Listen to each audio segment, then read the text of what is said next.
Episode 1 of the Pitcrew podcast. The first thing people are going to ask, right, because it's a podcast, nobody knows who we are, what we do. There's a bunch of there's Facebook marketplace behind. What do we do that makes us qualified to talk about cars? Because the Singaporean thing, right, for sure they will say, definitely. Like, who are these people talking about cars and talking shit about cars and they don't even drive cars? I've driven one too many cars actually over the past 12 years, in fact. From normal cars like Swift to Lancers to 63 Black Series and even some supercars. And it's not just drive, you see, like drive from car park to car park.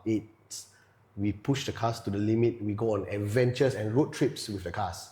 So we kind of get a good feeling of what the car actually is. So the feedback will be truthful and honest. Yeah. Don't you think?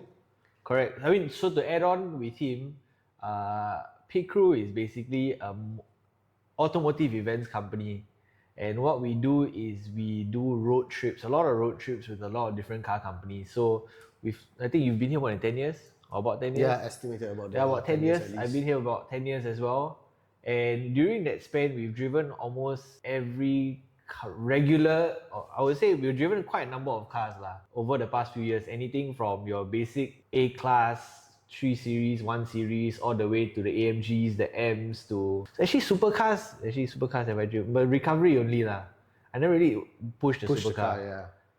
But the difference, I think what makes us, I wouldn't say qualified, but we kind of know about a little bit more about cars is the fact that we take a lot of these cars on hundreds or thousands of kilometers or road trips. Yeah. Like one road trip that we just came back from was about 200 kilometers just driving around Johor, and we drove. And that is with an EV. Yeah, and we drove with EVs. So every other weekend we are away driving cars on long distances, B roads, highways, small cities. So we kind of get a good feel of the cars. And I guess that's where we realize, you know what, since we're already doing that, right, let's just talk about cars. I think with a lot of EVs coming into play, right, we kind of just want to talk about all the cars that we've driven. And of course, something to keep in mind is the fact that in Malaysia, Singaporeans are already buying cars in Malaysia. So the good part is that we have a solution now as Singaporeans, right, to actually start buying our dream cars in Malaysia and drive our dream cars. Which brings us to our next point. With driving being an actual hassle in Singapore, personally, I don't buy a car from point A to point B. That's why I prefer not to drive in Singapore. I just take a Grab. It saves me a lot more time, it saves me a lot more money, and it's a lot less headache. For you? Yes, it's a hassle. Unfortunately, I'm a very impatient person. Like early morning going to office, the congestion is bad at the KPE tunnel. So that's why I ride most of the time. But for family use, no choice. We got to get to places. We do groceries. We go for family appointments. Yes, the bike can't fit all of us. So hence I need a car. Yeah, for me, the car is, I'm quite blessed to have access to cars when I want to have a car. So I don't see a need for me to buy cars at this point in time. Even if I'm going to use your family use, I can always get a car to use. So we get into the actual segment of today. According to this Straits Times article, it's buying a car in Malaysia. So I'm sure if you're a car person, you've seen a lot of TikTok videos about car companies. I think Singaporeans that own these companies that help Singaporeans buy cars, store cars in Malaysia, because at this point it makes more sense to if you're a car person, it makes more sense to buy a car in Malaysia already lah. Yep. This article is on Straits Times. This guy is a Singaporean that actually bought an overland Porsche Cayenne that in Singapore is cheap. You can buy a Porsche Cayenne for 13k Dipri. No, Porsche Cayenne. I don't think so. I think can. You can. Go SG Kamat. So if you see a 2000 and 14,000. Okay lah, so 2010 Porsche Cayenne 3.6 litre, 14,000 depreciation. What's the road tax? The road tax is going to kill you lah. It's going to be crazy. This is base model, by the way. So base model road tax comes up to about $5,000 a year. Damn, that's not clear. Yeah, so even though the car is cheap in the sense of 14k Dipri in today's day, it's a normal, average pricing. But it's quite expensive for you to run the Porsche. At the end of the day, if a Porsche spoils, you're going to be paying Porsche parts to repair in Singapore, which is quite a bit of money. But I think it makes more sense for him to buy a Porsche Cayenne in Malaysia where he doesn't have to drive it every single day. So if it breaks down, he can, take his time to fix it. He made it into an overland vehicle. It's ideal. It's trending now, right? Overlanding. Yeah, overlanding, like going there camping. So he put a tent set on top also. I don't know what you call it, but it's a tent on top, and you can pull out the shelter at the side. It's got all-terrain tires also. So this being a petrol, I would assume it's a petrol car, will cost you a bomb to run in terms of petrol, paying for petrol in Singapore. Definitely, because lah. I don't think he dailies this. There's a weekend or monthly thing. Yeah. So yeah, I mean, it makes more sense. I mean, let's check how much a Porsche Cayenne 2009 on Facebook. Let's say Muda lah. Let's go to Muda. 2009. I found one for 28,000 ringgit. Yeah, mine says 25 lah. 25,000 ringgit lah. Yeah, there we go. Yeah, so 28,000 ringgit, which is about how much Sing? Less than 10k Sing? Yeah, definitely. Yeah, so you're paying less than 1 year of depreciation for a lifetime car in Malaysia. Yes. So yeah, I mean, we scroll on the article lah. We go back to the article. I think it's a lot smarter for people to start getting cars in Malaysia, especially if you're a car person. All the nice cars you want are older cars, high road tax, high engine capacity, and maybe are not as reliable as how cars are like now lah. So basically this guy, I think what he does is he has a Toyota Corolla Altis for his daily commute in Singapore, which makes sense, reliable, good fuel consumption.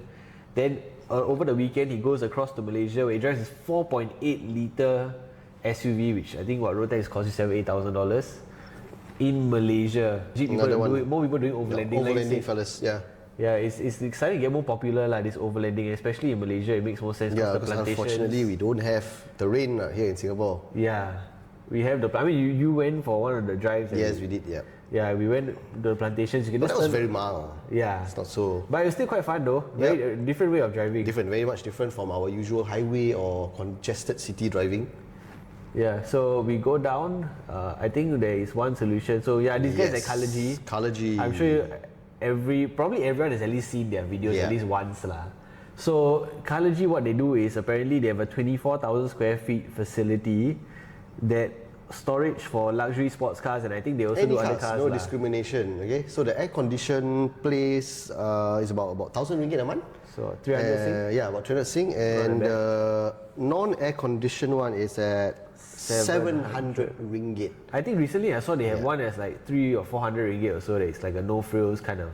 From this Kalaji from Kalaji also. I saw one of the videos. I think they have another storage lah, but I think all the storage, that's the important part, right? Because in Malaysia also, you have to make sure that safety is safety and security. So this one, they have security, CCTV guards, 24 hours concierge service. So if you got no car, at least they can, I don't know, I'm guessing they can pick you up from somewhere and then send you to the place. Yeah. Yeah, so yeah, let's talk about buying a car in Malaysia. You bought a car in Malaysia? Yes. This one, right here. Yes.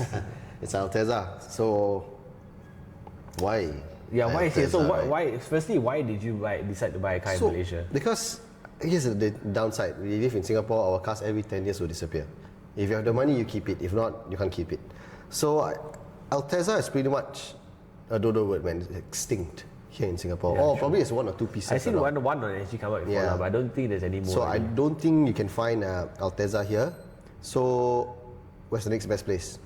Next door lah, Malaysia. So I won't say it's abundance. It took time to buy this car somehow, to find the correct one or the right one that fits within my budget.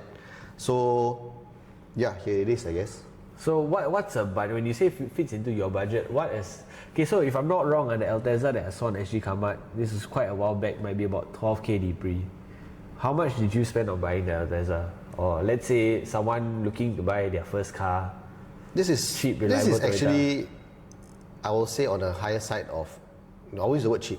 It might be cheap to Singaporeans, but let's not use the word cheap. It costs 40,000 ringgit. Okay, so for 40,000 ringgit, you can get a lot of modern cars in Malaysia.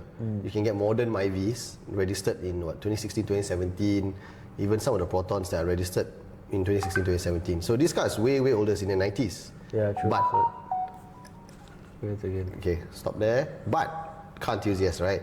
So Alteza, rear-wheel drive, 2 litre. Got diff. Yeah. Oh, there's a diff in the car. There's diff. Interesting. Yeah, manual, right? So can do mad skids with the car. Decent power. It's not very powerful. It's NA. So they got supercharged version of it lah. The Tom's kind of thing. But anyways, that's for another day.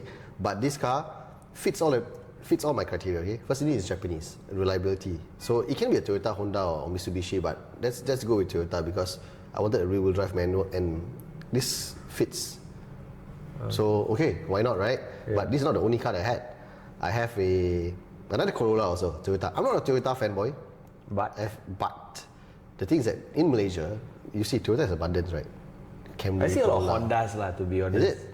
I mean, I see a lot of Hondas, but it's like all beat up Hondas. Like, so there's a lot of Hondas like your EGs, EKs, but I realize it's actually the D series engine, Correct, not the B not the series B series engine. So it's not like the, in a way, performance. Yeah. But I mean, it's still a cool car. I've driven some of them.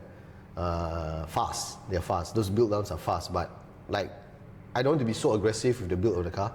I just want to enjoy my leisure track driving, leisure breakfast drives, or just running around lah. So I'm not driving a very hard car with a triple plate clutch to go groceries and stuff.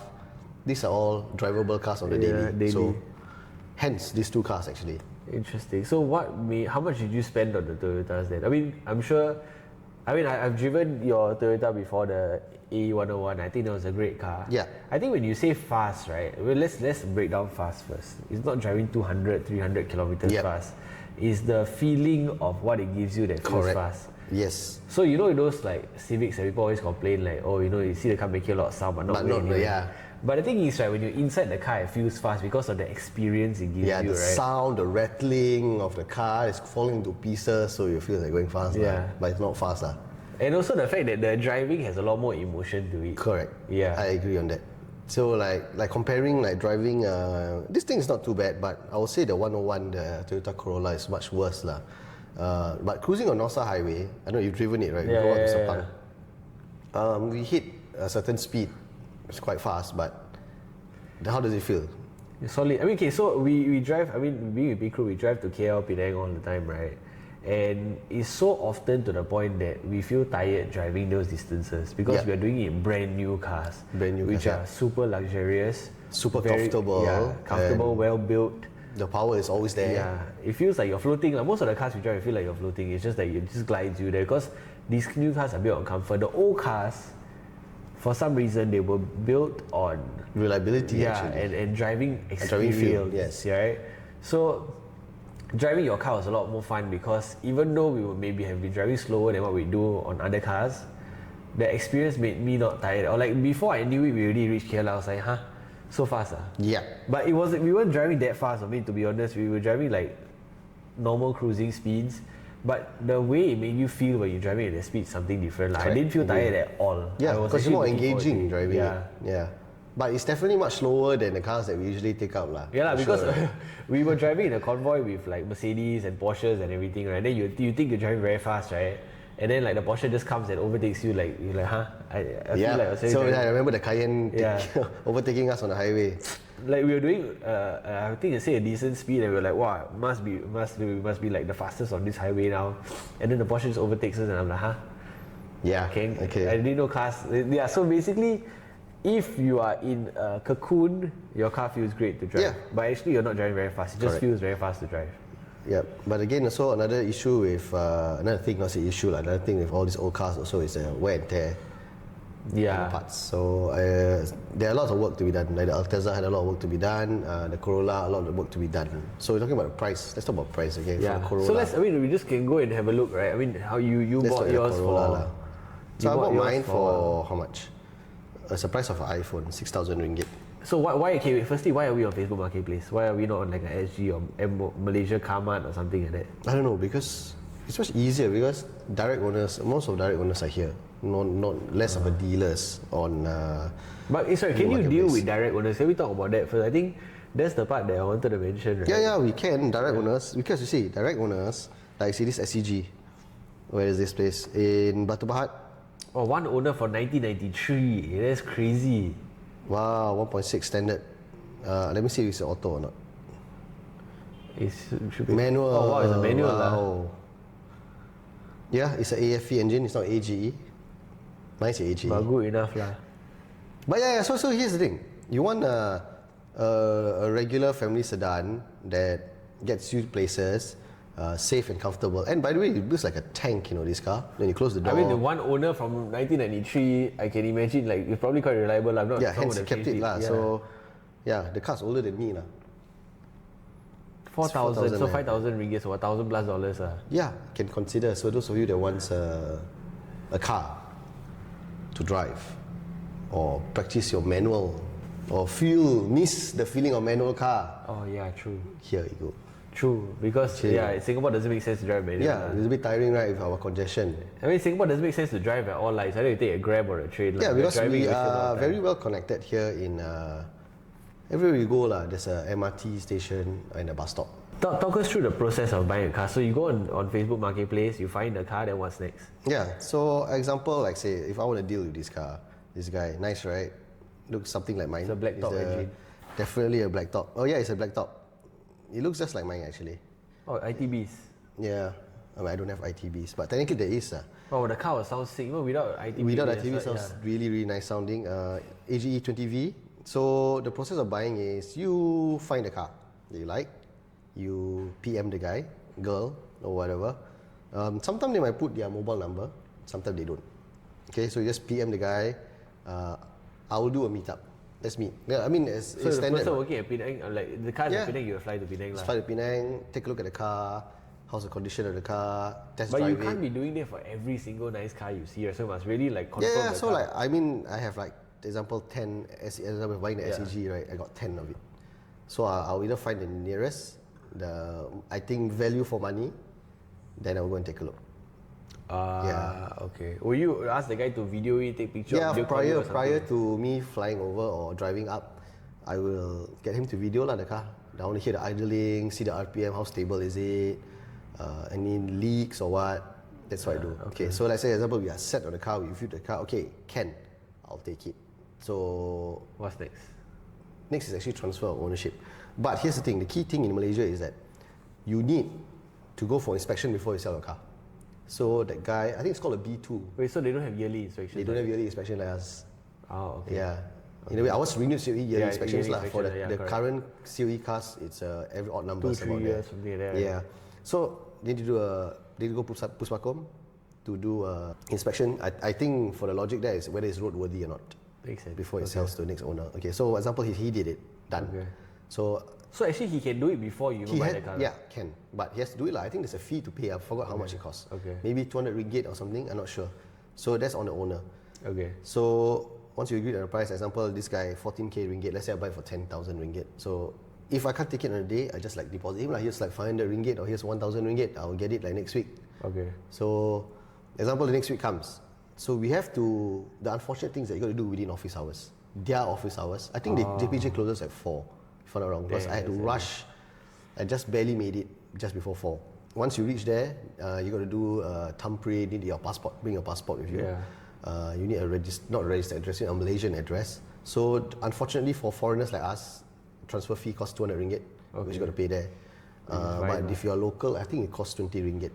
Damn. It's much cheaper lah. So you need to meet up with the owner. You got to do a physical exchange over the counter.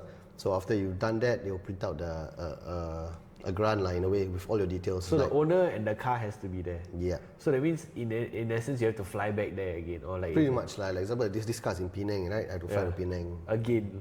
Yeah, Oh, so Yeah. there's no like online way of doing it. there is an online way, but I heard there's an online way, but it's like a local thing.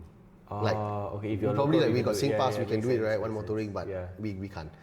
Then once you transfer the names and stuff like that, I don't know, somehow in JPJ there's a insurance kiosk outside. So you buy your insurance and renew your road tax and stuff lah.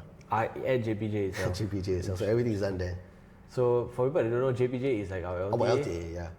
Yeah, okay. Yeah, it's in a way it's simple. I would put it as simple, but it's also a hassle. Like I'm so used to buying like bikes and cars off carousel, off direct owners, right? It's like I meet you here, okay, I pay now you. One motoring, you transfer to my IC number. I pay the $25 fee, transfer fee. I ride off with the car. I drive off with the drive off with the bike. I drive off with the car. Yeah. Done. Oh, wait, prior to that, we buy insurance. Like here's the thing, our insurance so we can buy online. Yeah. Like you can buy from anywhere. true. I don't know, direct, NTUC, budget or whatever. You can buy it online. But And that's it's a kiosk. I mean, I'm sure you can buy it online lah. But Yeah, you it's- can, since but you're already there, you just have to buy it through pretty a much, kiosk yeah. lah. So insurance costs, mine was about 500 ringgit. So overall, how much do you pay for the car? So let's say your car, how much do you I buy it think for? How about- much do you? Dude, I bought it for 6,000 ringgit.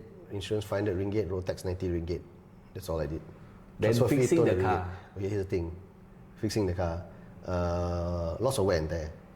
Engine wise, mechanical wise. So I spent another 6 to 10,000 ringgit. So you basically bought two cars lah. In a way lah, I bought 2 cars lah. Okay, But but here's it's the thing. 30-year-old cars. But Like, you 30-year-old don't car, but I brought it to Sepang, so I had to prep the car. Ah, So I brought the car to Sepang and prep it, so I'm not going to run in the condition that it was in. yeah, true. The condition it was in, yes, you can. You can drive it about daily lah. daily. You can do it, but it's not track worthy. Yeah, To me you lah, have to blown my something lah. standards in a way. Yeah, Yeah, you might yeah. blow the engine or something like that, or your axle might just give way, your drive shaft might give way for sure, brakes, because there your was leaks. tires, I yeah. changed the drive shaft and stuff. Oh, okay, Yeah, okay. there were leaks. Suspension on the left rear was sagging when I collected the car.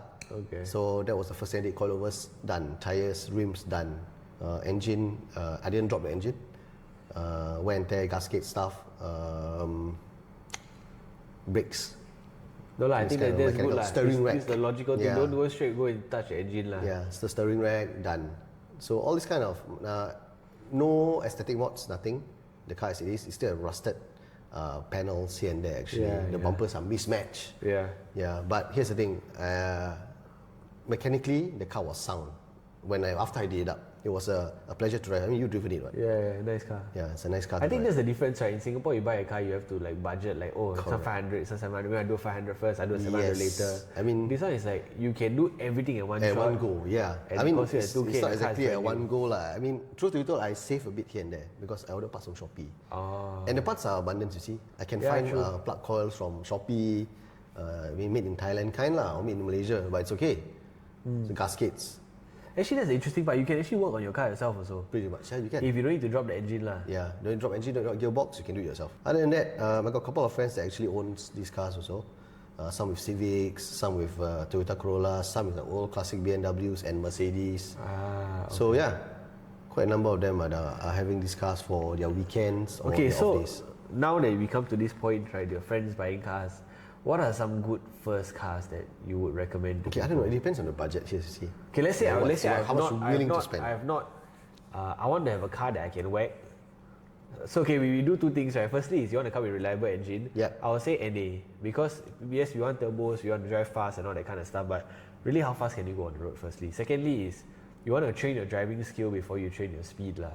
Yep. Right? So let's say I want something that is a good maybe 1.6 2 liter 200-ish horsepower, and these cars are a lot lighter. Last time Yep. cars were a lot lighter, so this is what, like 1001, I'm guessing 1001, Probably 1002. 1 kilos, yeah. Yeah, so about, I mean 180 horsepower I think sufficient already to 180. have a little bit of fun. 150, 180 is sufficient Yeah, to more have a than little enough fun. Yeah. actually. It's more than enough. So let's say we're looking at something that is a good beginner car, low budget, that you can come in, do whatever you want to the car, not still spend a bomb, but In Malaysia? have fun. Yeah. I will go for Protons. I was looking at one actually prior, okay. before the SCG. So there was What kind of a Proton? It was a Satria, I don't know what Satria GTI, Satria Neo, Also, or those, I Cyborg. mean, the one inside basically got a cold engine or Yeah, it's something. pretty right? much a Mitsubishi Colt lah. Yeah. 4G, what, 1.5 or 4G something? 19, 4G 1. Yes, this older one. Is it called a Cyborg? I think it's called a Cyborg. If it's a Mitsubishi, it's Cyborg lah. If it's a Proton, Yeah, it's Satria. this It's basically one. the same car lah. Pretty much the same car, yeah. Reliable. Look at that, manual, 2 doors.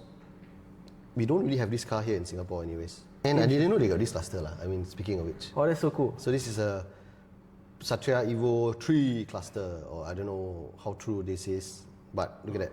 Huh? Oh, that looks cool. Yeah, so I would get a Proton, actually, look at that. Actually, okay, the price. 1.8 twin cam, but this 4G is like 93. So 12,500. some of them are engine swap with this 4G 93. This is a track weapon, I would say. Look at that, the long list of aftermarket parts. High compression pistons. Yes, amazing car, beautiful car. I like how he put like brab. Okay, Yeah. let's start with the basic one. Okay, let's say it's a twin cam, right? It's a Satria Neo twin cam manual. Single cam or twin cam? Oh, then the Mirage. Cyborg is the... Cyborg is a Colt lah. It's a Colt lah, yeah. Mitsubishi Colt. So you look out for the 4G 93 ones, or if you don't want, you get the most modern Wait, looking there was a Satria. turbo in the car. Wait, go back. Go to this one. This one, yes, check this out. What is this? A neon in the bottom turbo. 8,000 ringgit. So for 8,500 ringgit, that's how much? You get what? 2,000, 3,000. Okay, less than Let's say 3 it's lah. less than $3,000. You You get a get turbo a- car, front wheel drive. Probably uncontrollable like this car. You put the LSD, okay already, right? Yeah, it had, what turbo is this? IHI. How big is it? I have no idea. Can't tell lah. Yeah, like you see, very, very affordable car. So for those of you that don't own cars here, and if you have, you're willing to spend $3,000. That's not a bad car actually. not a Front wheel bad drive, turbocharged 4-cylinder with a Mitsubishi engine, so it's reliable. And you put an LSD inside, I Yeah. think you can have quite a bit of fun with it. Yeah, it's a track weapon. Like, you probably can chase some EKs or EGs with the B16, B18s. But okay, so let's go. Okay, is there one with a rear wheel? Okay, what's a reliable car, cheap but rear wheel drive? Wow, the word reliable is not... Okay, not really. Okay, not say okay. It's an You old can't use car. the word reliable, man. Okay, but not known to have. But actually, the interesting part, right? I realized all the old cars is generally reliable because electronics not that much. Yeah, true. It's the wear lah. It's the Yeah. wear of the car lah. I would say A Toyota? K70. Oh, I totally forgot about that car. I think K70 will be a good start if you are looking for a rear Yeah, wheel but drive car. the engine, so K70 is... You must find the 4AG one lah. Oh, why is this ringgit? Carburetor and distributor problem. But hey, 1,003 ringgit, you buy it, you fix the engine, done. You swap the whole engine You through. can swap the engine, you can buy a 4AG E20V. Yeah. Ah, look at this, Mark II. Wow, beautiful car, look at the cluster. 1GFE. Nice car, yeah? Damn, this is nice. If you want a cruiser, look cool, go for car meets, I think this is This a is great good car. Nice to drive, I suppose. And Rear-wheel you- drive, right? It's rear-wheel drive, Yeah, I it think. is, it is. These cars are. But yeah, so the thing is that in Malaysia, K70, a lot of them are drift cars. Quite a number Yeah. of them. They're quite beaten up. No, but then again, why would you want a rear wheel drive car? I mean, like apart from taking it to a track, you can always change it to a track car. But if you have a K70 with a rear wheel drive, put an LSD on it, you can drift already, right? Yeah, pretty much. Look at that. It's not a big car, it's a very small car. I think a lot of the K70s you gotta change because all the 1.3 you gotta engine swap it. Oh, to this is a 4AG. K55. But yeah, this is what it is lah. K70, you see?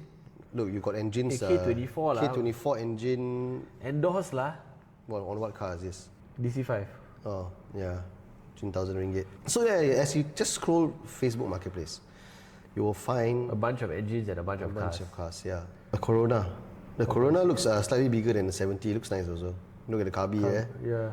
You don't get carburetor engines anymore. Yeah, 1983. Interesting. Okay, here's the thing. These are, I mean, people call it shit boxes lah, but Fun they're still cars to alive, drive. you know, they're still around. Here's the thing. That's still around in Singapore, on the roads. That's true. So that's what makes it fun lah. Because you see, these cars are way older than us, no? By, Character lah. Yeah. Character of driving a car. I would like to say this part. So recently, I got the opportunity. I think it's a great opportunity to drive an Aston Martin Vantage, the new one, the V8 one, Vantage. right? So I've never we've driven cars, but we've never done an event. I don't think we've ever done an event with Aston. So I've never driven an Aston. Yep. But I've driven a Porsche, like a 911, right? 911s are way better cars in terms of driving, cornering, going fast, everything. You feel a lot more planted in the car. But after driving that, okay, but one thing I want to say is the 911s are way too safe, like the newer ones, right? How I feel safe very is safe. No, very safe cars to drive around corners. Like you whack around corners. Oh, yeah. You feel like, hey, I'm super confident around this corner. But there's something about driving feel that people don't talk about, which brings me to the Aston, right? It may not corner as well. It may not be as fast as a 911, but it's way more exciting to drive because of the sound, of the feel of the car when you're accelerating it. The sound and the vibration makes it feel so much. Is it compatible to the M3? Something feel. like that, yeah, but that's a little bit quicker because the turbo is in there lah. Yeah. It's just that's the same thing I want to say about these cars. It's the fact that even if you're not driving as fast or cornering as fast, the sound and the driving feel means that whole experience makes you feel like you're driving a lot faster Yeah, makes sense. and makes it a lot more exciting. So yes, you can buy an old car that's not as fast. It could be a shit box, but when you're sitting in a car going 100 in this car, like this A31 here, which is a great drift car, also a very common drift car in Malaysia. Yep. And you're doing 100 in, let's say, your Mercedes E-Class, E-Class, E250s or yeah, or E300s. E300s, right? This is way more fun to do 100 kilometers an hour on that than Yeah, I agree on that. But again, it's what you want. So what for me is like when you're in Malaysia, like if you have the opportunity, you have enough money, right? You can actually get all the cars. You can do overlanding here, one overlanding car. yeah, You can get one breakfast drive car, yeah, like which is not so front wheel drive, Yeah. not pushing too crazy power. You can get one rear wheel drift car. Yeah, you can get one luxury car, classic luxury car. I must say, like the LS, V8 LS. yeah, yeah. Right, classic luxury car. Even the Mark- the II, Mark II, classic yeah, luxury yeah, car, or yeah. you can get the old S320 or SEL 300. Yeah. All these kind of cars from the Mercedes. For BMs, the E39s, E30 luxury car. Like these are very, very popular luxury car back in the day. The Coupe. E20-ish also, right? Correct. 28, All these kind of something like cars. that, I mean, don't talk about the F series lah. A bit more modern. They're old, but they're a bit more modern. So No, actually, this is very interesting. Sorry, just before we finish off, right? Just type Toyota Land Cruiser. You can buy a proper overlanding Land Cruiser plus A101 for your working on your B roads. So you scroll down, I think there's one that was damn cheap. for the 3,000 ringgit, so cheap, what? Yeah lah, but I saw one for like under 10k ringgit. So like things like this, like a Pajero, well done eh. I mean, you look at it, this on the left one, this one. Yeah. Like look at this Pajero. So this can be your off-road overlanding car. He's already got the build on the top for the rails. You can put your tent there. He's already got winch on the front, full metal bumpers, and he's already got all-terrain tires. So I think this will be a great overlanding car for let's say 12,500 ringgit. Yep. You get your E101, which is also 10,000 ringgit, 22,500 for a car that you can whack and a car that you can go overlanding with. Yep. Which is about 7,000 plus Sing. Yep. You get two cars that are purpose built, and then in Singapore you can drive your daily. Daily, yeah. You can get your bread and butter car lah, Civic, Yeah. Corolla. So I would say maybe 20k budget would be a good start if you want to get like one overlanding and one. Yes, you can. It is very, very possible to do it. But even if you got 10k, I think it's more than enough for you to get a proper car, either whether off-road or track car to actually go and drive. Yes, I mean you can track anything. You can track the old Proton Vira aerobag also. Yeah, that's true. Yeah, you can track anything as long as I mean you have the means lah, I suppose. It's not nice, the Lexus LX. You don't even see this car in Singapore anymore. No, you It's don't. basically a Land Cruiser but a bit more atas version, a V8. It's the same car actually. Look at the interior. You don't see that anymore. So Buttons. classic, Look at how many buttons. You don't see that All anymore. the high-low gears. They have the version where Wow, there's it was sub-tank. oh wow, This is a crazy. proper overlanding car lah. Wow, nice car, beautiful car. I love 40k. it. So again, that for like what 15,000 Sing. Yep. Land Rover lah, Defender hardtop lah, 110 some more for 65,000 ringgit. Wow. Okay, so I think we can go on and on and on with this. Yep. But I think what we want to summarize with this first episode is that if you are a car person, don't waste your money in Singapore. I mean, if you got money you want to spend in Singapore, Yeah, you want to why drive not? daily, that's okay. fine. But if you are like us, you're on a budget, you're working a regular job, you are passionate about cars, look at Malaysia. Yeah, it's not too far. It's just a stone's throw away. You can take a bus in, Take a you train can in. yeah, If you got RTS coming up, yeah. much more convenient. And yeah, then you can have your fun there with the Yeah. with the depreciation of just now we saw the Porsche Cayenne. You can buy a whole ass 4.8 liter or 3.6 liter Porsche It's a much better car. and still have spare change on the side. And you can do the build in Malaysia. It's much cheaper. Yeah, and the roads in Malaysia are much nicer. We got a lot of adventure roads in Malaysia, which unfortunately we don't have in Singapore. Yeah. Ours is just small city roads and long highways, which is also not very long. Malaysia is full of wilderness, so that's why overlanding is a thing. Yeah. So shall we get a car soon? We'll get a car soon. Watch out more. We have other series, Yeah, which is in us time to getting come. cars. Now we are jam-packed with new cars actually. Yeah, we have a couple of new cars coming up that we can review. Yep. We'll do long form review. But this is our first long form, so let's see where this takes us. If you're interested or if you've got any questions, let us know. If you want to buy cars, you can always look for the guys at Carlogy. Since they already got security and storage. Yeah. Yep. Give them a DM. Yeah, then they got their TikTok there. You can just go to their TikTok, drop them a DM. I'm sure they'll reply you. Yep. So Carlogy, air conditioned lah. So you want a peace of mind? Carlogy, I suppose. I think they said they will source, purchase and store your cars for you. Okay, cool. Thank you. Thank you. See you next episode.